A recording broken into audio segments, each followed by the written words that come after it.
Live streaming is on. So we know the drill. We can probably start with giving our initial reactions about film and then moving on to the film in much more detail.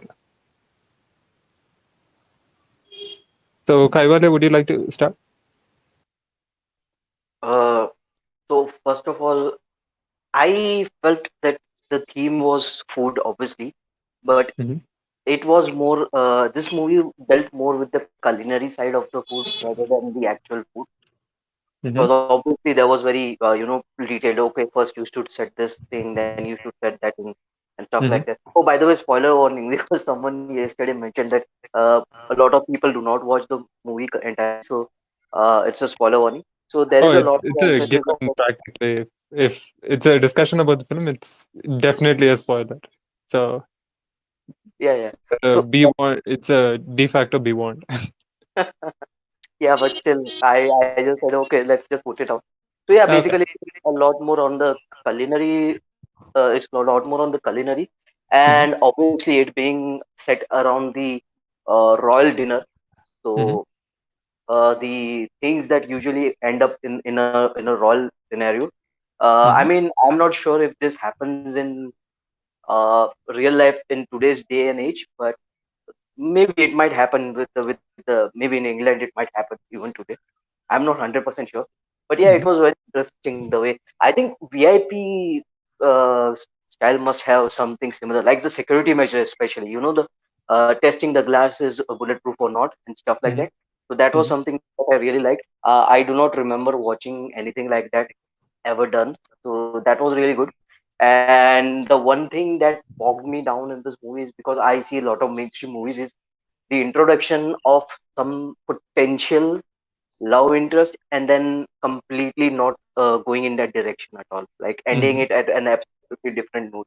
So Hmm. that was something which made me little disappointed, maybe because I enjoy mainstream movie a lot more. uh, so I don't know, or maybe I'm it's wired inside me to enjoy mainstream media a lot more. So yeah, but yeah, apart from that, yeah, the movie itself felt very decent watch. And if someone is interested in the culinary side, he would or she would or it would, whatever their pronouns are, they would definitely find it really entertaining and simultaneously informative. Hmm. It's actually they would. Oh So it's yes, he, she, sorry, and they. sorry. Yeah. So if you look at the film a bit closely, you notice that the film is essentially divided into two aspects. The one being a documentary recording of the making of the dinner, and the second aspect is the part which actually carries some amount of a story or something that accounts to a narrative. If not, we just see the uh, uh, an objective view of the preparation for a royal dinner, and it does happen. And I mean, it does happen in this day and age as well because royal dinners are still a norm in in countries where you still have monarchy in some degree. But yeah, I think we can probably go on dissect that a little bit more as we go on. Varun, would you like to go next? Yeah, definitely in agreement with both of you.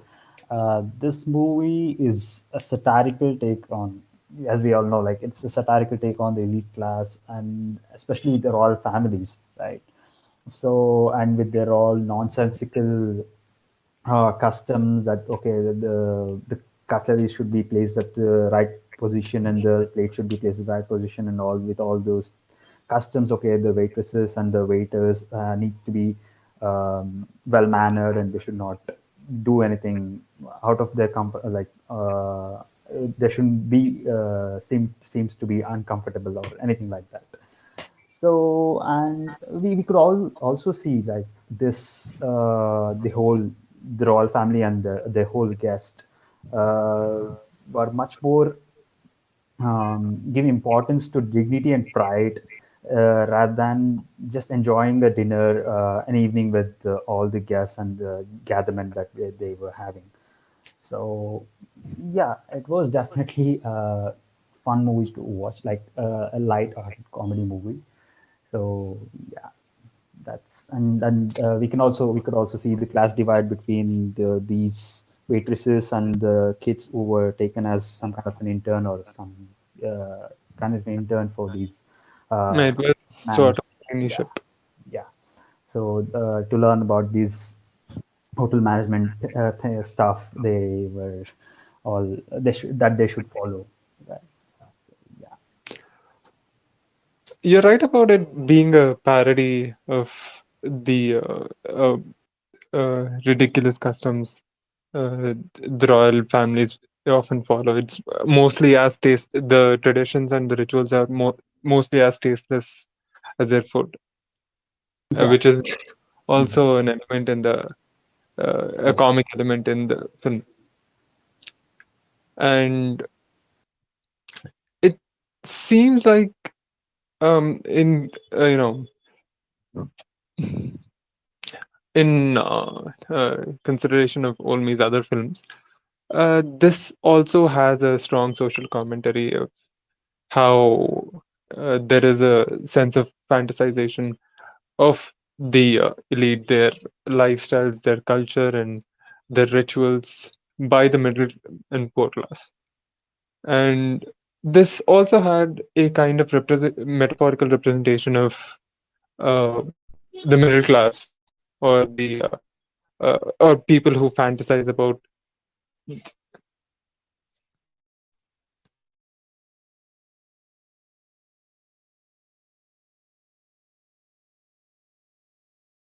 Oh, I guess Nikhil, you're on mute. I guess you're on mute.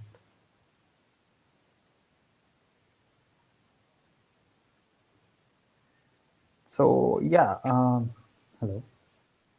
Hello? Yeah, Yeah. you can go on. So- oh, was I mute? Was I on mute? You were on mute. Okay, I'm sorry. Did do I have to start from the beginning, or was I cut out in the middle? Yeah, in the middle, in the middle, you were speaking about the fantasize middle class people fantasizing Yeah, about. it seems like a metaphorical representation of the middle class or the poor class, uh, sort of breaking away from from those fantasies. So that was my initial reaction in the film, and also with a lot of Olmi films, we see a sense of. I mean, we usually see slow takes and long shots. But I think this is the only film that has an exception where you notice a lot of pans. You notice a lot of zoom ins, Zoom ins close and ups. Mm. cuts, most many cuts. Interestingly, zoom in close ups are probably the only kind of camera movement that won't essentially represent eye movement. That you immediately notice that this is not something natural, but yet it is used very efficiently throughout the film. And not too many directors are very comfortable or professional with that camera movement. True that only when a zoom in were to take place, okay, the some curious element is actually added. Like it was aptly used. True. Yeah. um the shots also seem quite economical. You did not really have wasteful shots, which is something probably quite common amongst those who are involved in the art house film industry, because it's mostly because of budget limitations, I suppose. And it also carried around three timelines, which somehow was integrated very brilliantly. One was the arrival of the guest, two was the preparation of dinner, and three was the flashbacks the trainees had. I guess only the one kid added that, right? If I'm I not think wrong. I'm supposing two of them because It was not only the protagonist, uh, uh, the guy with the glasses on, but a few others as well when they were, in some sense, recollecting the origin of their names. Oh yes. So that was an interesting touch there. And we see how the integration of those three timelines somehow gives us a picture of how you have uh, the children being conditioned to act and behave in a certain way without really questioning or without really uh, moving away from the norms that is expected of them. And that was quite interesting, and that was uh, in some sense telling of how uh, royalty and religion somehow works together to generate a sense of conformity, uh, a code for conformity for the people. Yes, yes, that's definitely the thing. So I was also thinking of some of the parallels that um, we could notice with some of the uh, pointless rituals the royalty somehow possessed. I mean, um, quite contrary to the notion of individualism we see in the West, there is some kind of there is some sense of hierarchy in the amongst the uh, dinner attendees over there. Mhm. Um, could you please elaborate means how hierarchy is shown in the film? Um, yeah, so the attendees can only eat once the uh, high lady The royal uh, lady is begins, yeah, the royal lady starts probably drinking the champagne or uh, tastes the food.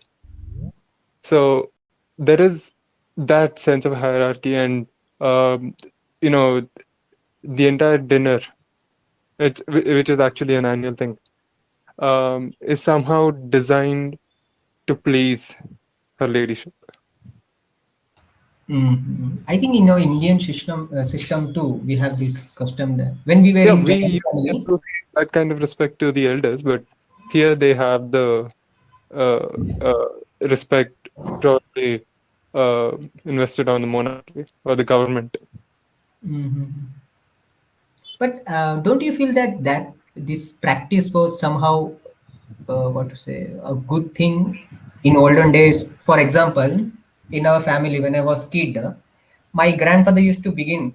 He used to call all, and we used to sit in a circle. Men were first being were served, and then the women, if it remains, and they were taken. I'm not saying this is something good that patriarchy should be promoted, Mhm.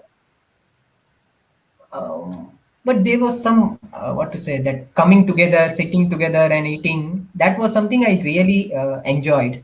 Now I don't see anything because we are divided into nuclear families. We have even families go even mother, father. Suppose we have four members in a family, they Mhm. have their own spaces. They just carry the food and sit and just have it. So somehow this it has killed that social gathering among family, and I think that's a very sad thing we are witnessing. Don't you feel, Vivek and Nikhil and Arun? And Kaivalya as well. Kaivalya, sorry. Um, it's okay. In terms of um, looking at a community and looking at the welfare of a community and the bond, uh, uh, having meals together might generate. It is in some sense destructive, nuclear families particularly, and meal times at different times. I mean, meal times at different intervals, not which are not synchronized with which is not synchronized with the rest of the family. It is in some sense destructive of the relationships that could have been, you know, made. But uh, there is also breaking of the norms where you don't really have the the same patriarchal structure of the men gathering for the food first and then women following them. True. So it's not, you lose something to gain something. I think that is the bottom line there.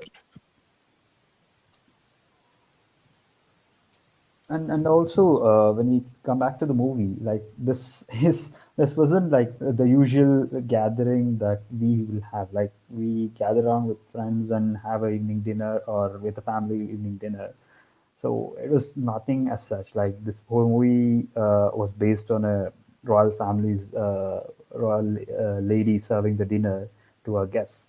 So those guests were none other than they might, some of them were like were business partners, and almost all of them, like they were all in different professions, but they were all uh, business partners. They had gathered together, and they gathered together annually, and then they have dinner, and then after that they discuss about the reports that they have gotten. So that's the mostly depicted in the whole movie. So and absolutely, I agree with what Nikhil said. Like if it is uh, like gathering for dinner and then just serving some, like only after the men are served, the women are being served, or the person who is in the higher end of the hierarchy is served, and then only after that we have to consume the food. It's definitely is going to destroy a lot for relationships with one another. So, To draw parallels with other customs as well, I had been to a Muslim wedding very recently, and the way they engage in meals is quite different from the way Hindus engage in meals. It's quite different from the way Christians engage in meals. But there is always some amount of community engagement uh, that happens during these meals because, historically that has been the point where a tribe or a sect or a group of people, a community gather together uh, to socialize in some sense.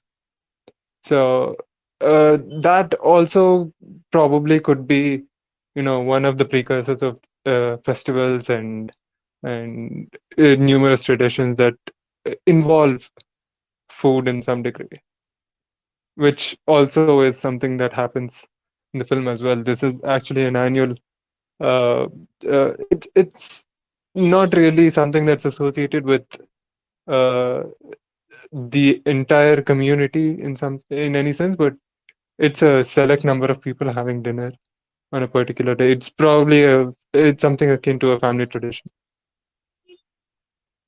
I think this particular dinner was a lot more like, a monarch looking out. Okay, give me a list of people who have done excellent work this year, and I would give them an opportunity to be grateful to have dinner with me.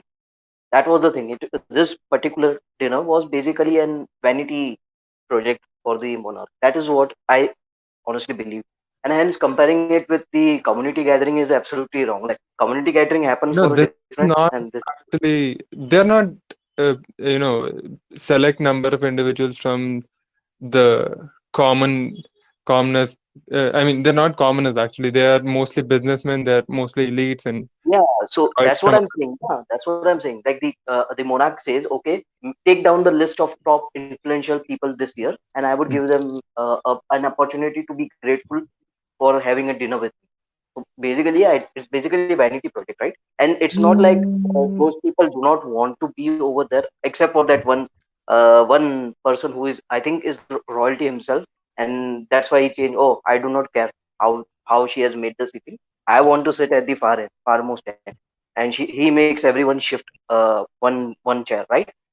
So I think that is something like no one has complete power, and hence no one would want to, say no to a queen, right? And the queen wants the most influential people on a table, so that, oh, see, most influential people of the lot, they are here to celebrate me.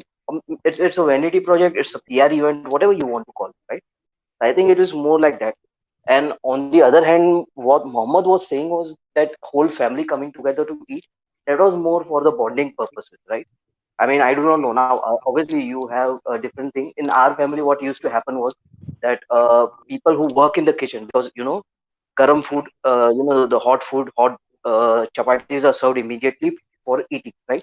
So what happens was that the people who are not working in the kitchen would gather around and they would eat. Now, traditionally, it is the women who work in the kitchen, correct?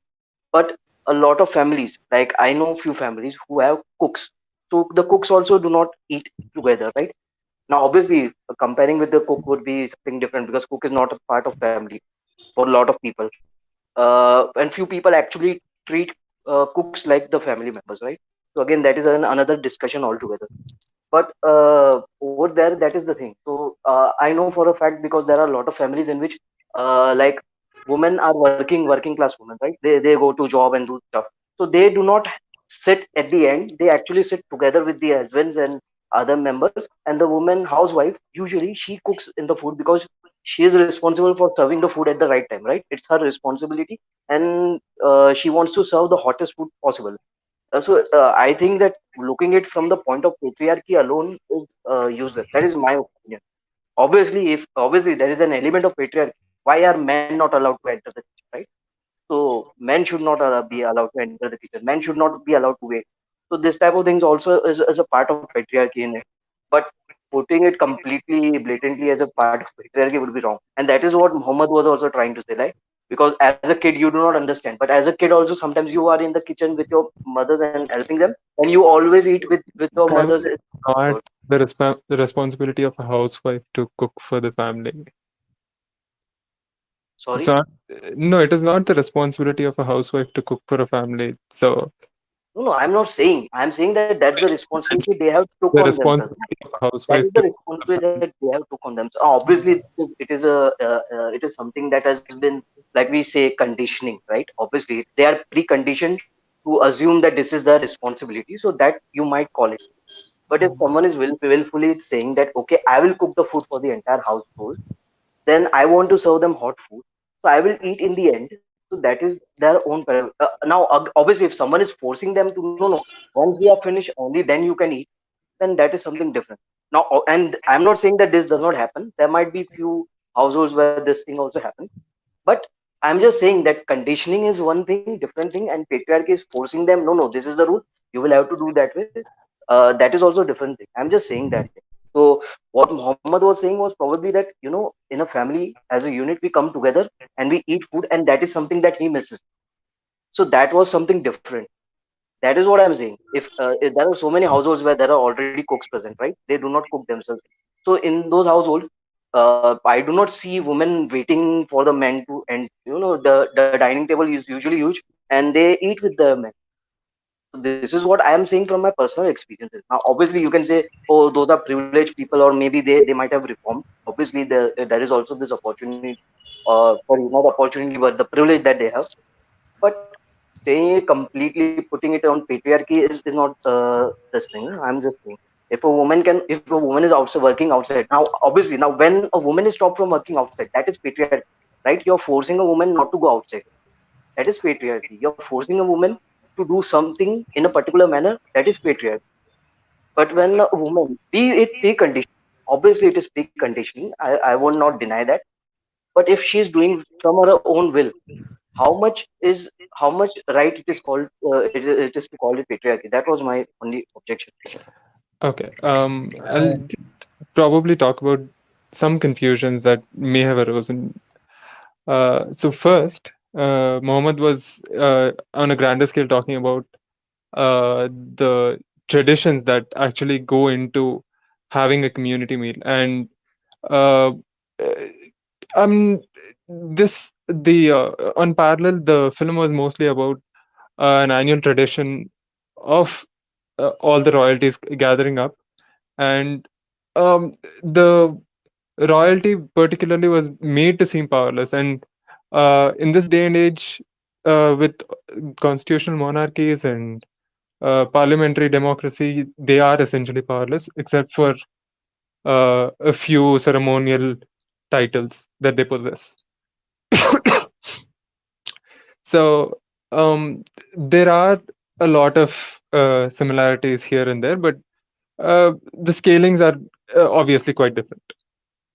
Okay, and two, um, patriarchy is a lot more systemic than you make it seem with your point there. Yeah, So yeah, I'm not saying in that this Indian, patriarchy is not no, systematic. let me I'm just finish. saying that in current No, day and let me finish. yeah, okay, sure. Uh, patriarchy is a lot more systemic. You talk about conditioning, and conditioning is a sense of you know, codifying a particular behavior and punishing if not for that. It's I think it's kind of an enforcement from the men. Precisely. So um, with the, I think from the point where the actual term came up with Pavlov's dog, he rewarded the dog. I mean, he actually conditioned the dog to behave in a certain way once it hears the ringing of the bell. Quite similarly, women from a much older time were conditioned to behave in a certain way and were punished if not. And so, if you are talking about how uh, a lot of these choices women make are choices of their own, there is a strong social force that is pushing them to do it. So it is not that white and black as we uh, seem to notice it. Yeah, I'm not saying it is black and white. I was just saying that conditioning usually is not like, okay, how exactly are we do we get conditioned? Okay, one is the carrot and the stick rule, right? Like you mentioned, if you do not do something, you will be punished. Now there is also that emotional aspect to this, emotional blackmail and stuff. That is also used for conditioning. But a lot of time you just see things happening and then you consider this is normal, and that is how you get conditioned. So I was saying that this conditioning. Now, obviously, you said that women have been conditioned for a long period of time, and that is how they are conditioned. And probably all the choices they are taking are because of that conditioning. 100%, I agree with that. But I'm saying No, that your it's not previous point I necessary don't agree that with, it, which is it why I has to be highlighted it. patriarchy, right? I'm saying Sorry. that patriarchy is active, actively taking away women's right. That is patriarchy, na? Actively forcing women to do something. That is patriarchy, na? Maybe my definition might be wrong, or maybe I mixed up things, for which I am always open to correct myself. But I am coming from this school of thought that patriarchy is actively forcing women to conform. Conditioning is different, and I, like you said, conditioning is When obviously a something very is lifelong thing. It's not going to systematically change in a taken generation or away, two. I agree with that. Mhm. When something is systemic, you don't actively take away rights, but you form a society, you form a social structure where there is passive and active, uh, behavior corrections, just so you have a particular community behaving and being submissive in a way you see fit. And this is quite applicable to all the other minority communities as well. But uh, on a numerical scale, women are not essentially a minority,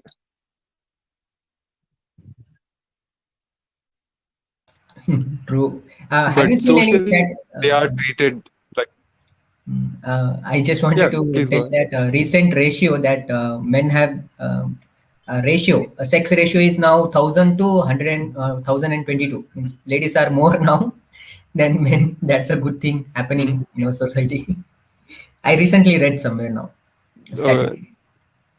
I'm not sure if the women would agree because there is more women suffering under the systemic True. structure of patriarchy. True, very much true. So I think film because we have, in some sense, diverted ourselves. Yeah. Any other aspects of the movie Sorry. you liked? Mm, I actually wanted to bring up the whole notion of uh, how the first part of the film was documented to seem like the children are conditioned to behave in a certain way, and also how uh, a lot of those practices of how a wine glass should be placed and how the fish knife goes on one side and how food goes on the other. It it might seem probably foreign to us at first glance, but it also felt like there is some amount of functionality to it, given how they take their meals. But needlessly to say, I think there is also some amount of um, you know uh, uh, religious influence on the way the dinner table was set up, the way the meals are had. So I think that was one interesting, uh, uh, you know, uh, one interesting aspect of the film that I enjoyed. And there was constant, uh, you know, reference to the child being influenced in some sense from Catholicism. So that was also, and his sense of questioning gradually breaking down to a point where he doesn't really question what is going on, but instead he slowly and attentively takes whatever is told to him in the I'm royal sorry, mansion. Nikhil, you were breaking a bit. Like, can you repeat the last sentence of yours? Like, how the kid was getting influenced to do. So we see how there is a uh, uh, dual stream of mentorship to probably, in some sense, erode his sense of questioning. Hmm. On one side, you have his association with religion gradually taking away the questioning aspect of why so and so happens uh, at a so and so time. And on the other hand, you have all these customs that are associated with hospitality being bombarded into them, where they're not really allowed to question. And the story of him growing up under that influence, you get a sense of how he eventually gives up questioning and just takes in what comes to him. I I think feel that is the strong social commentary to hint at. Sorry, Mohammed, go ahead. this concept of table manners. I have been thinking a lot Hmm. why people, especially in family, we are taught that this is the manner we have to be on table. Spoons have to be. We didn't use spoon, but I have seen movies that how not superstitious, but how particular they are about where to keep these fork, spoons, and all other aspect of the table manners. I think somewhere it disciplines you Hmm. when you are having food uh, among other members. Um, yeah, first that would be my first point, that yeah, it enforces you to be present, presence of mind. It's very important. I read somewhere that if you take your food with presence of mind, you don't need to consume a lot. And actually a lot of people consume more than what they need for their system, only because they are not aware how much they are having, how much they are consuming. And I think that's one reason for obesity, what we are witnessing in our society, especially Western. Because on one hand they keep a mobile, and through other another hand they just keep on filling their mouth. Uh, this is something very bad. For table manners, I think it will help us concentrate on our food, so that we will eat consciously, and not consciously. That's very important. Whatever we do, if you do with full awareness, that outcome of that activity will be more fruitful than doing it mechanically. In some sense, probably reflecting on Krish Ashok's words yesterday, these customs and table manners were mostly a thing of the elite. I'm just paraphrasing what he said. Yes. Mhm. And you don't really see, the strict codification of table manners when you uh, probably dine with, uh, you know, uh, who are traditionally from lower castes. And I have seen that change personally. I don't really have to worry about my table manners when I'm eating with my friends or eating at my friend's house who are not, uh, you know, conditioned to eat in a certain way that I am. Yeah, it is particularly more evident in the classroom, right? Like in the classroom, we all take Hmm. our tiffins together and we eat. No one Hmm. has a particular set of way to of eating, and it Hmm. basically says that okay, you can eat any way you want as long as you are True. not being clumsy about it. True. True. Exactly. I think that is the whole aspect that makes the whole film and the whole, uh, you know, uh, aspect of eating in a certain way sort of redundant and funny. I think In we reflection also to took it down how we even. eat and how they uh, uh, are struggling to enjoy a lifeless meal. I think you can also chalk it down to the fact that nobody wants change, right? They do not want to change a particular style of eating, even Hmm. though they are uncomfortable with it. You can also chalk it down to that. And True. this was one thing, right? That monarch, whoever was, I'm damn sure he was a monarch because he had the audacity to make changes to the sitting arrangement. Did you Hmm. see how he used to do, like how he used to subvert? Oh, I cannot outright return it. I will put my cigarette butt in it, right? Or I He cannot. probably I might be a don't want. prince. Yeah, Yeah. I do not remember his title Hmm. properly, but yeah, he was a monarch, that's for sure, and that is why he had so much guts to do so many things.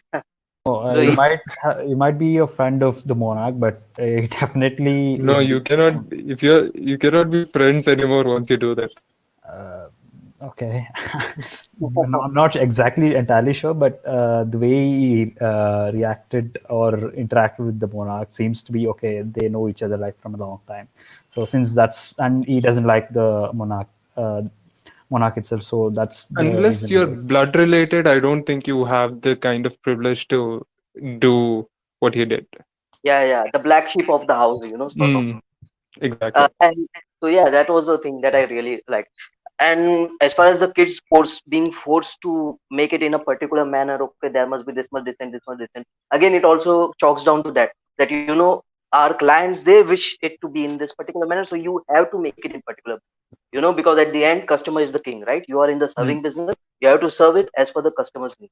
Again, who is the customer? We would consume we would assume entire this thing, but at the end of the day, we see that it is only one man who, or sorry, in this case, one woman who is the main customer, and she is being served the way she wishes. Even the menu. In fact, that was the funny thing. There was mhm, one person who was a food like who really knows the food and keeps on saying, "Oh, in Chinese, everything is amphibian, this mhm, and that." And she actually knew a lot about all the food being served. And then there was this one guy who outright was like, "Oh, excellent, excellent in everything, excellent." We call it the yes man, right? The polite mhm, term yeah. is the yes man, and the unpolite term I am afraid to use. That's fair. I think you drove the message home with that word anyway. Yeah. So that was the thing. I mean, the guests were very interesting. And one of the things that I really, really like earlier, it didn't make sense. He said that no table should be empty. No, sorry, no seats should be empty. I Mm, didn't understood the logic behind it, but in the end, long live the lady, that thing, the ice cream cup. mm, And it made a mm, lot more sense that if a person is not there, whom will they serve that ice cream and make that, sentence, right? So it made a yeah, lot more sense in the end. It didn't make any sense throughout the movie, and in the end, the final serving, it made absolute sense. true. I mean, they go through a huge amount of difficulty just so they have the kind of uh, you know, aesthetics that they prefer, which is kind of saddening because um, a lot of it functionally did not make much sense. Which is just to please the lady, right? Mm. Yeah, Um, and even there, the foil sport made it hard, right? Because The, there is a statement, right? So they say, "Oh, now there is a change of plan. Lady wants champion right now, so now we have to change everything up." yeah, yeah, and it was also interesting to look at the chain of command. We usually don't notice that when we go to a restaurant, but it was quite interesting to see a chain of command from the maitre d' to the busboys. Everybody panicking just so she is not happy with one kind of alcohol and she prefers another. Yeah, yeah, yeah. And the way they made the waiter sit, it was like another thing which I was like, oh, so they basically do the same thing which a lot of award shows do. If the seats are empty, they make someone like they randomly pick people to sit in the seats to make a good aesthetic for the camera capture. And that is exactly what is happening over here also. Like seat filling is a true reality. I have a very irrelevant question. Hmm. In my childhood, about this table manners, my grandmother used to tell this that once we sit for food, we shouldn't get up and go for bringing water. Any reason we shouldn't get up. If you do that, a devil comes in my place. She, as she used to mention that it is a she, will sit there and she will consume. After you return, she will be behind you as a shadow. It's like a folklore. Hmm. Uh, so it was very, what to say, scientifically it's untrue, but still that was how we were told that we shouldn't get up from our table, means from our seat. I never sat on table. So this is how in Indian culture we were taught tables manners by implementing the stories of folklore, and that's Isn't it beautiful. just Have you guys have certain such kind of what to say, enforcement from your family members? isn't it just so that we should finish our meal that we I were think if it's something like pizza, the devils are mostly our brothers and sisters.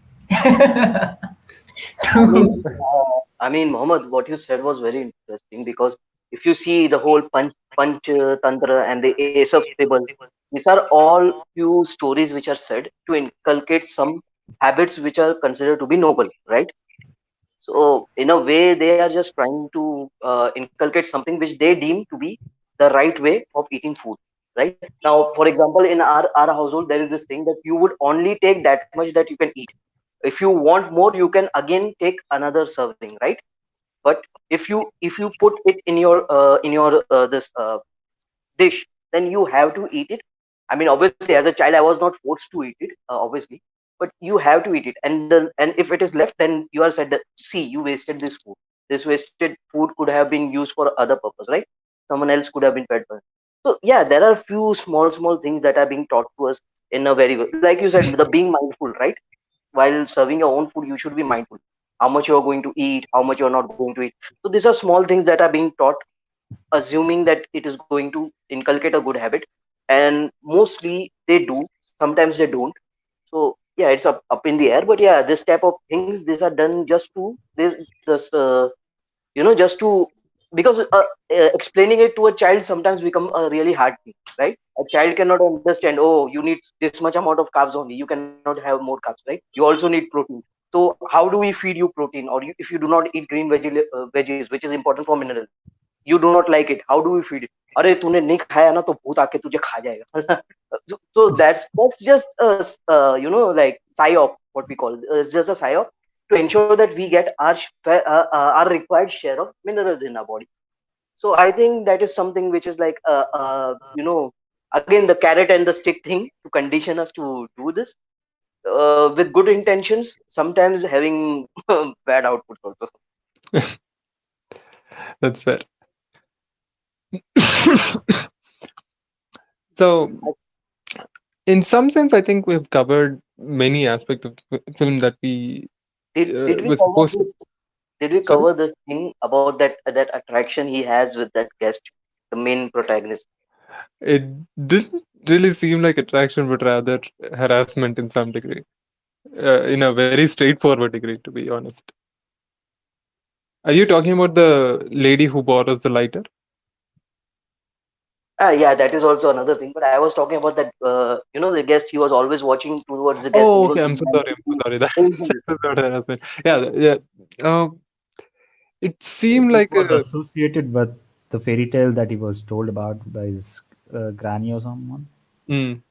Yes, yes.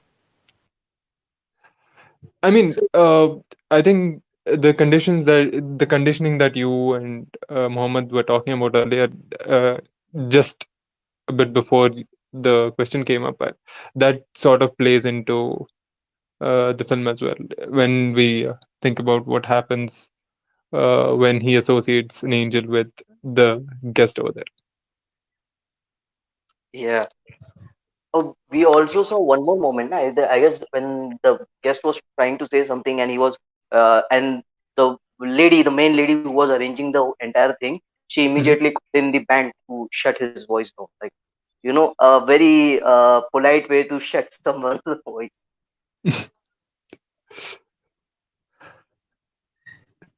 So that was also there.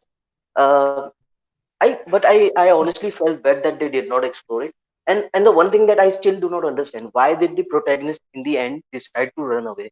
That is something I didn't realize, quite frankly. I mean, something Mhm. must have happened, something must have skipped my mind, or there is an alternative point of view which I did not quite honestly, caught up with. So the boy practically grew up in a middle class household, and he had a different image of the elites and their habits and the way and their lifestyles. But to see that all crumble down in a royal dinner, to see them misbehave, I'm sorry, to see them misbehave, to see them, uh, uh, to look at them absolutely powerless with anything that is going on at the table, and their uh, nonsensical customs that was not, something that was common in his household, probably seemed like too much of a pressure for him. And I think this is the point where the director moves away from practical and realistic storytelling to a metaphorical representation of uh, the the lower social class probably running away and moving away and distancing themselves from the elites uh, after learning how ridiculous their lifestyles are and moving away from fantasizing lives about them. I think we still do that when we are so concerned about what happens with Prince Charles or the other prince and Meghan, and when she conceives, when she is going to have a second baby. So that probably occupies a lot of our news diet, which is essentially useless. I think Yeah, Absolutely. that is the realistic I parallels that remember you wanted to everyone draw. everyone running behind Taimur's photo, right? अरे तैमूर को वापस एक दो बार वापस बुला. I think it was Navik. I don't remember. अरे please call Taimur back. No, our audience would like to see him. Man. अरे man, he's a kid. He's a toddler. What do the audience want to do with him? Yeah, and also at the end, like there was another scene where the kid goes to get the wine bottles, right? So he stumbles upon that door where you can see like there is a bow tie fallen down. And again, when he is leaving, he actually loses his bow tie at the same place. And this could be some kind of a paradoxical dreamlike sequence that could be like for that whole that the kid could have dreamed this whole a movie to be a dreamlike sequence, and it turns out to be not the same way that he had imagined about the elite class. So that's what I could make sense of the last part of the movie. True, that's fair. And um, I think we probably covered as much as we had in mind. If you have any points that you feel are left out, I think you can probably bring that up. And I think Kaivalya had made a point earlier at the start of the discussion of how it seemed like there might be a love interest bubbling out over there, but didn't really happen.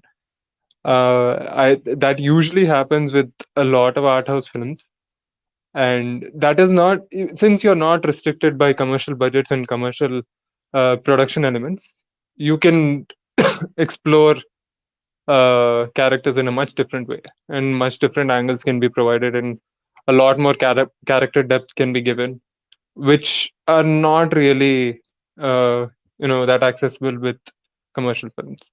So I think Yeah. you'll probably see this disappointment over and over again as you watch a lot of other films. No, actually, I understand this thing also. Like, I understood one thing, that if she's been invited to such an prestigious thing, obviously she is going to be a guest, so it's going to be 1 2 day, and then it's not going to happen, right? Like they mentioned that Queen would meet you personally the next day, right? So there was 1 day's opportunity to maybe talk, or maybe try to communicate, or he would try, and then he would not be able to muster up the courage, and something happens, and they would eventually go away. I was like thinking that maybe there might be something in that particular manner. Like the guy obviously is fascinated, and he has already made a connection between her and the angel, right? So there must be something more that could have been done. But the thing that ended up is instead him waking up from a bad dream where he thinks that someone is trying to choke him. I think it Mhm. was the that new guy who was the enforcer. And after that, he just wants to run away. Like, why is he trying to run away? Did he did something wrong or something? I do not understand what. So that is what I was thinking, Mhm. because the he just woke up from a nightmare, and then he decides that I want to leave. There was nothing show. I mean, there was no justification given for him trying to run away. So that True. was, and instead, while there was actually a justification for him trying to pursue the girl. Now, I also understand that maybe it was like a 1 day in the life of that character. So, a slice of life type of thing. So, usually in those movies, a lot of things are left unresolved for obvious reasons. That we Mhm. just want to be true to the time frame. Like it's a 24-hour time frame, and we will only show what happened in a 24 hour. Rest would be up to the audience to decide. So I True. can also understand that thing, but it just felt there that they took a particular direction which made no sense to me, as in, why did he exactly started to run away? Like it was a nightmare, all right. He has not done anything wrong. Like obviously there was some stolen, uh I think cutlery was stolen, but that was stolen by someone else, so he could not be possibly blamed for it, and he would definitely not be murdered or strangled for that reason. So I mean, obviously they can, and they can even cover up, because that's the reality. But I do Mhm. not think that should have been a main reason. I Then think I also remembered that he also met his father, Mhm. accidentally. So maybe there must be some trigger point that I'm unable to connect. And obviously, if I would have been the director, I would have probably like, oh, I will never meet her. What's this? And even if I meet, will she ever do? No, I will have to make something out of me, and that would have been a much better. No, I have to rise to her level, or maybe something like that. Even that might be a very guided, like not a correct justification, but at least that would have made more sense in my opinion. Again, the director has his own thing, and I have my own thing. Again, I guess, like, the amount of movies that I consume, maybe it has influenced me a lot, thinking in particular manner. I guess it made much more sense because the boy running away made much more sense because not because he was looking up to that girl or he was having some kind of a romantic he was willing to start a romantic relationship with that girl, not like that, just because he was being fed up with all those customs and disciplines that he has to follow, the mannerisms that he has to follow while just serving to those elite people. So Yeah, that's yeah. So The I didn't make that suffocation that he connection seemed, initially. That's why mhm. I the actually didn't make suffocation. that. Sorry, I'm sorry. So the suffocation. I mean, the strangling that he dreamt about. Uh, it's mostly the case with a lot of European filmmakers that they have a strong influence of psychoanalysis when they are constructing dream sequences. You see that in Ingmar Bergman's films. You see that in uh, Christoph Kiss. Rossi, uh, Christoph Kiss Francisco was his Rossi. Sorry. film. Christoph Kiss was his film as well, I guess. Yes, Kieslowski's films as well.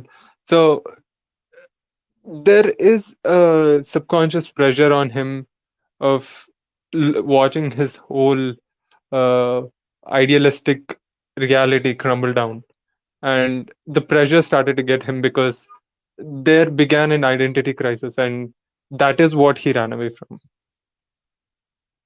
Yeah, yeah. So that is what something which makes sense a lot more than what I had in my mind, because I was not able to understand that part. He just woke up from a nightmare and he's running. Why is he running? Oh, and So that also, really made a lot of sense to me. yeah, and also, the romantic relation was budding between another girl who was there, and the guy who was actually a waiter at the mansion, right? Not between this the main protagonist guy was wearing the glasses, and the elite girl was there with an old man. So that is where actually love was budding, I guess. So not between these two people. Yeah, yeah. I was not saying that love is budding, quite frankly. I was just saying that he clearly has an infatuation for that girl, right? So it could Mhm. have took that. Because obviously we have seen so many movies taking that particular route, so it seems a lot more natural to me. That's what I was saying. Yeah, but obviously, like I said, the few things I have missed, or maybe I was not able to understand. Like, it takes a certain amount of exposure to finally understand what exactly is being told, right? Till then, you need someone to spoon feed you. Okay, this happened, so that is why this happened. That was Mhm. my. I'm right now in that spoon feeding stage right now. Mhm. So that's why it was a little hard for me to wrap my mind around that. That's fine. I mean, it's actually a really good point of introspection over there. So kudos to you.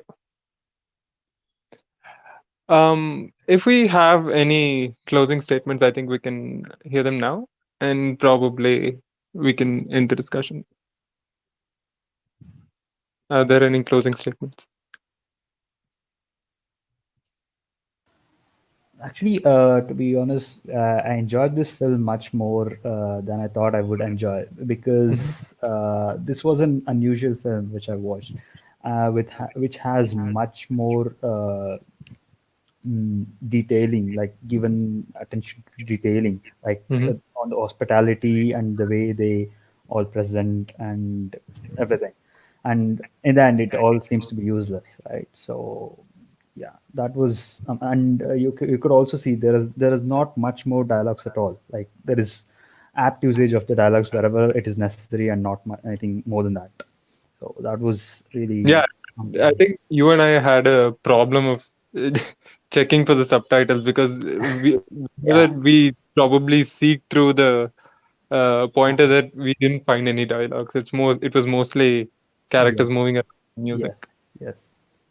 So yeah, that So was that's a pretty efficient way of filmmaking, and yes. most of it was textbook filmmaking, except he had moved away from his general style of filmmaking of having long takes and Mhm. slow pans, and the zooms were actually a newer. It's not new, but it was a fresh addition to his Mhm. general style of filmmaking. Il parto, and a very recent one, which was an anti-war film. I cannot pronounce it, so I won't make the effort. So is it are those his films, new films? Il parte is an old film, Mhm. and Il Part something uh, is a new film. It's a 2014 film, and that was his last film as well. He died in 2018. Mhm. So I cannot comment on anything else because I haven't seen any other movie of his. That's the only one. Yeah. He's a pretty big deal about on Italian neorealism, and there is also one particular comment that kind of strikes out. Um, his films were mostly associated with Italian neorealism, where you have authentic actors playing certain roles, but he kept insisting that his style was uh, his style was a movement against Italian neorealism because most of his actors were non-actors, which is something of a tradition with a lot of Italian directors. You see that with Pasolini as well. And even in this movie, it seems to be most of them are non-actors, right? If I'm They not are, wrong. they are, and it's not just with him. There are other Italian directors, the famous ones being Pasolini. Hmm. Uh, they carry the same tradition as well. You don't see seasoned actors in his films, Hmm. although most of them are recurring. You see the same actors from Arabian Nights. You see the same actors from Salo moving on to Arabian Nights and another film that starts with L, which I cannot really pronounce. I'm sorry. Okay. So I think we can probably close the discussion at this point. Yeah. Yeah, closing statement. I enjoyed the discussion. Uh, Thank you, Vivek. Sorry, Nikhil and Varun for Yeah. coming. It was Oh, really good to have you, man. sure. And Kaivalya, thanks for. You speak very fast, but it's a little difficult for me to catch up your words. But yeah, whatever you said were very relevant. Hope let's meet again next week. Thanks, Nikhil. Definitely. Sorry. Oh, we have Geo Baby joining us next Sunday, Oh, You the that. baby director of director. the Great Indian Kitchen. Oh, wonderful, wonderful. Yeah. So next week we have Great Indian Kitchen movie Yeah, as a. Yeah. yeah, Oh, Yes. that's great. Yeah. yeah. So my closing statement would be that this movie would have been perfect as the last movie for this theme because it Hmm. clearly also deals with child growing up in a certain manner, right? So I Uh-huh. think it would have been a very good segue from this month's theme to the next month theme. So I think that would have been very good option. But There is I guess again there is the issue with guest arrangement also. there is a certain amount of similarities that I wanted to draw with these films, particularly Tampopo being a film about the fast food industry, since noodles is essentially considered fast food in Japan. And on a contrast, you have the elite hospitality industry. So that covers one segment of food and industry. And for the second week, we have food and family and the culture that revolves around it, which is why Great Indian Kitchen was a very strong fit over there. And alongside, you have Babette's Feast as well.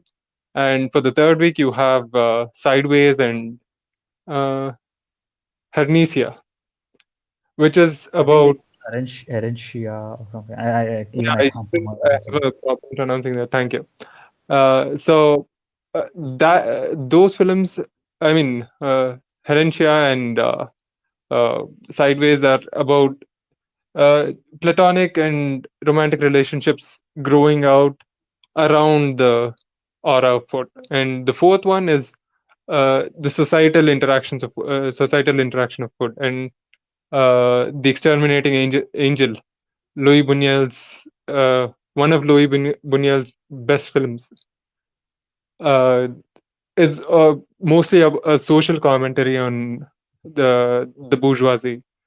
And Amis is an anthropological take on various food cultures that we are not really familiar with, or the ones we consider taboo for the most part. So that is the linear flow of the curation that was intended for December. Wow. So I didn't knew that. So that's another thing that I get to learn. Thank you very much. No problem. So I think we can close the statement. I'm getting a call, so I'll have to hurry up. Uh, um, uh, I'll leave, and the three of you can catch on. Yeah. Sure. See you, Good. Nikhil, Good next to week. See you. see you again. Even I have to go downstairs. I have to meet my parents. I have to, yeah. Yeah. Sure. See ya. Okay. Bye. Bye all. Bye.